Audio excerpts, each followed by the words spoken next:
এখন শীতকাল, আর এই শীতকাল মানেই সবজি ফসল চাষাবাদের সঠিক মৌসুম। আর এই সময় আমরা আমাদের জমিতে চাষাবাদ করে থাকি বিভিন্ন জাতের ফসল। তার মধ্যে উল্লেখযোগ্য একটি হচ্ছে সিম চাষাবাদ। এছাড়াও শীতকালীন সবজি চাষাবাদের মধ্যে টমেটো চাষাবাদও কিন্তু অনেক জনপ্রিয়।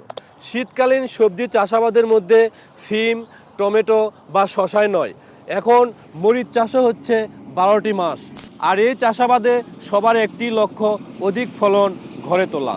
আর এই অধিক ফলন বৃদ্ধির জন্য আমরা নিয়ে এসেছি বৃদ্ধি ওয়ান। আজ আপনাদের দেখাবো এই বৃদ্ধি ওয়ান ব্যবহার করে আমাদের ট্রায়াল প্লটে আমরা কি ধরনের রেজাল্ট পেয়েছি। আমার এই পাশে দেখতে পাচ্ছেন মালচিং করে মরিচের চাষ করা হয়েছে এবং বাম পাশে দেখতে পাচ্ছেন মালচিং ছাড়া মরিচের চাষ করা হয়েছে। তো প্রথমে আমরা যেটা দেখতে পাচ্ছি, এক পাশে বড় লাইন এবং এক পাশে ছোট লাইন। তার মানে এটাই বোঝা যাচ্ছে যে এই পাশে আমরা যে গাছগুলো দেখতে পাচ্ছি, গাছগুলো কত সুন্দর সুন্দর এবং গাছগুলোর গ্রোথগুলো অনেক সুন্দর, ফুল ফল ভরে গেছে। এবং দ্বিতীয় লাইনে যেটা দেখতে পাচ্ছেন, গাছগুলো অনেক ছোট, ফুল নেই বললেই চলে এবং তেমন ডগাও নতুন বের হয় নাই। তো এখানে দেখে এটাই বোঝা গেল যে বৃদ্ধিওয়ান প্রয়োগ করার কারণে এখানে ফলন বেশি হয়েছে এবং এটাতে ব্যবহার করা হয় না, যার কারণে আমরা ফলন কম পেয়েছি। ঠিক তেমনই আমার ডান পাশে দেখতে পাচ্ছেন, আমরা যেটা দেখাবো, মালচিং ব্যবহার করা হয়েছে। মালচিং ব্যবহার করে এখানে মরিচের চারা আমাদের লাগানো হয়েছিল।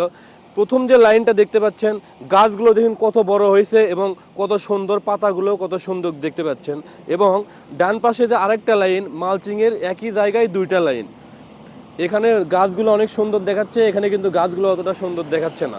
এবং তার সঙ্গে এটাও দেখতে পাচ্ছেন, এটাতে তেমন ফলন নেই এবং এটাতে অধিক ফলন, ডগাগুলোও অনেক সুন্দর এবং তরতাজা। তাই আপনাদের অধিক ফলন বৃদ্ধির জন্য ব্যবহার করতে হবে এই বৃদ্ধি ওয়ান। আর দেরি কেন, এখনই স্ক্রিনে দেওয়া নাম্বারে যোগাযোগ করুন।